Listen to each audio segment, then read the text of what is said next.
ویسے دل کو لے کے نا بہت ساری کنفیوژنز ہیں، لائک دل کیسے ٹوٹتا ہے؟ دیکھیں، جب ہم اپنی تمام تر امیدیں اللہ کے سوا کسی اور سے وابستہ کرتے ہیں تو وہ انسان جس کی پروگرامنگ میں ہی نہیں ہے کہ وہ آپ کو کچھ دے سکے، آپ کی امیدوں پر پورا نہیں اترتا، اور ایز اے ریزلٹ آپ کا دل ٹوٹ جاتا ہے اور آپ ہرٹ ہو جاتے ہیں۔ انسان اپنی زندگی میں دوسروں پر ٹرسٹ کرتا ہے، زندگی میں دوسروں پر ڈیپینڈ ہوتا ہے، ٹھوکریں لگتی ہیں، دل ٹوٹتا ہے، اور پھر زندگی کے کسی مرحلے میں جا کر وہ بولا بٹکا قرآن کو کھولتا ہے اور پھر پڑھتا ہے وَمَا الْحَيَاةُ الدُّنْيَا إِلَّا مَتَاعُ الْغُرُورِ، کہ زندگی دھوکے کے سوا کچھ بھی نہیں ہے، یہ دنیا صرف ایک دھوکا ہے۔ میرا رب جب پہلے ہی قرآن میں فرما چکا ہے کہ زندگی دھوکے کے سوا کچھ نہیں ہے، انسان پھر پچھتاتا ہے کہ کاش میں نے پہلے قرآن کو پڑھا ہوتا، کاش میں نے قرآن کو پہلے سمجھا ہوتا تو شاید اس قدر تکلیف سے نہ گزرتا۔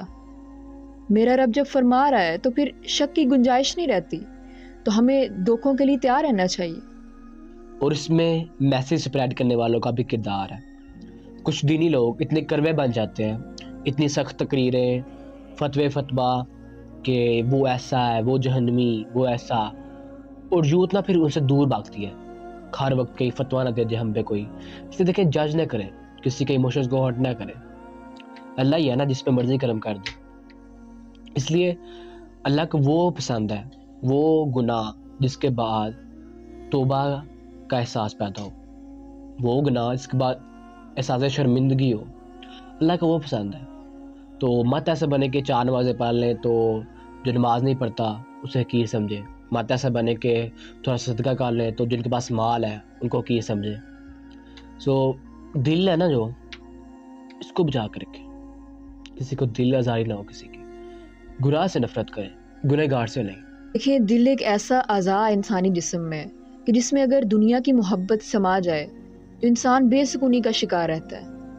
اس کے برعکس اگر اللہ کی محبت، اللہ کا ذکر سما جائے تو وہ سکون میں آ جاتا ہے، کیونکہ میرا اللہ قرآن میں خود فرما رہا ہے الا بذکر اللہ تطمئن القلوب، کہ یاد رکھو دلوں کا سکون صرف اللہ کے ذکر میں۔ اللہ تعالیٰ جب خود قرآن پاک میں فرما رہے ہیں تو اس کے بعد ہمیں کسی شک و شبہ میں پڑھنے کی ضرورت ہی نہیں ہے۔ اور دل توڑنے میں آئی تھنک دنیا والوں کا کوئی قصور نہیں ہے۔ قصور اصل میں دنیا والوں کا بھی نہیں ہے، ان لوگوں کا بھی قصور نہیں کہ جن کی وجہ سے آپ ہرٹ ہوئے۔ قصور آپ کا ہے، کیونکہ آپ نے خود کو ڈی ویلیو کیا، آپ اپنے سکون کے لیے غلط در پر پہنچے، آپ نے اپنی بے سکونی کو دور کرنے کے لیے غلط راہ اختیار کی۔ تو اب آپ چاہتے ہیں کہ کانٹوں کے رستے پر چلنے سے تکلیف بھی نہ ہو، پاؤں پر زخم بھی نہ آئے۔ دس از ناٹ پاسبل۔ اور یہ وہ راستہ ہے کہ اگر آپ منزل تک پہنچ بھی جائیں گے تب بھی سکون نہیں ملے گا۔ اور جو کہیں ہرٹ کرنے سے آج یہ نہیں کہ آپ کسی کو کھنجر لے کے مار رہے ہیں تو وہ ہرٹ ہو رہا ہے۔ ہرٹ کس سے ہوگا؟ زبان سے۔ اس نے فرمایا کہ تم مجھے اپنی زبان کی حفاظت کی ضمانت دو تو میں تمہیں جنت کی ضمانت دیتا ہوں، سبحان اللہ۔ سو جتنے بھی کرٹیسائز کرتے ہیں لوگ، جتنے بھی کر رہے ہیں، جو کرنے والے ہیں، میں سے یہی کہوں گا کہ اپنی زبان کو کنٹرول میں رکھیں۔ یہ وہ چیز ہے جو آپ کو اشرف المخلوقات بنا دیتی ہے اور کہیں آسمانوں سے نیچے گرا دیتی ہے، تو اس کو بہت کنٹرول میں رکھیں۔ ضروری نہیں کہ آپ گالی کا جواب گالی سے دیں، کسی نے آپ سے بدتمیزی کیا تو آپ سے بدتمیزی کریں، معافی تو کر کے دیکھیں۔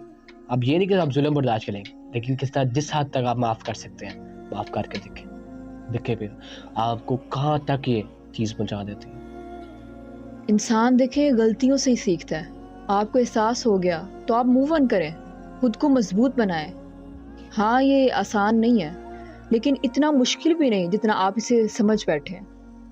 آج اس ڈپریشن سے باہر آئیں، بھول جائیں پاسٹ، جو بھی پاسٹ میں ہوا اسے بلا دیں، آج سے زندگی کا آغاز کریں اور پھر دیکھیں کیسے آپ کو سکون حاصل ہوتا ہے۔ اچھا، ایک ادھر موسٹ آسکڈ کوشچن ہے کہ جو ہر ریلیشن شپ میں ہیں ان کو بلیک میلنگ کافی ہوتی ہے کہ تو اب دل توڑو گے، تو کیا وہ اب دل توڑیں؟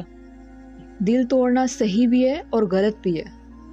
صحیح کس طرح سے کہ اکثر لوگ حرام ریلیشنز میں ہیں اور وہ کوئٹ کرنا چاہتے ہیں فار دا سیک آف اللہ، لیکن جو سب سے بڑی ہرڈل اور جو پنچنگ سینٹینس یوز ہوتا ہے، کیا تمہارا رب کہتا ہے کہ کسی کا دل توڑو؟ یہ سکھاتا تمہارا مذہب تمہیں؟ میرا دل توڑو گے یا توڑو گی تو تمہیں بھی چین نہیں ملے گا۔ یہاں پر آپ کو دونوں باتوں کو ذہن میں رکھنا ہے اور خود سے سوال کرنا ہے، اللہ کا حکم زیادہ امپورٹنٹ ہے یا اس کی باتیں؟ جب اللہ تعالیٰ نے کہہ دیا ہے کہ حرام کو چھوڑیں، حلال کو اپنائیں، تو پھر کچھ بھی ہو جائے حرام کو چھوڑنا ہی چھوڑنا ہے۔ آپ کی فرسٹ پرائرٹی اللہ کا حکم ہونا چاہیے، نہ کہ کسی کا دل۔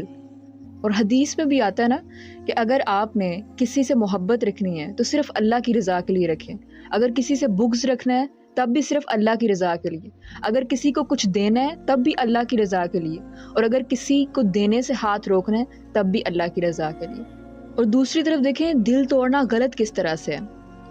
آپ کسی کو حقیر جان کر ان اے سرٹن کنڈیشن کہ کوئی بھی آپ سچویشن لے سکتے ہیں، آپ اس انسان کی دل آزاری کرتے ہیں، یہ نہ کہ صرف غلط ہے بلکہ گناہ ہے، اور اللہ کے نزدیک اس انسان کا ٹھکانہ دوزخ ہے۔ ہم نہ ان چیزوں کو سیریس نہیں لیتے، ہم بولنے سے پہلے سوچتے ہی نہیں ہیں، ہم کسی کو بھی کچھ بھی کہہ دیتے ہیں، اور ہو سکتا ہے کہ آپ کے الفاظ سے انسان موت تک پہنچ جائے۔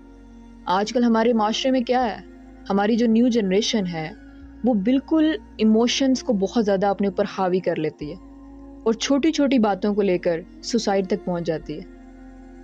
سو firstly you have to see the situation, then اس کے اکارڈنگ آپ کو عمل کرنا ہے۔ آپ کو جن بھی سچویشنز کا سامنا کرنا پڑے، جو بھی مسائل ہوں، آپ نے پہلے انہیں کلیئرلی دیکھنا ہے، سوچنا ہے، سمجھنا ہے، اور پھر اس کے اوپر کوئی نہ کوئی سٹیپ لینا ہے۔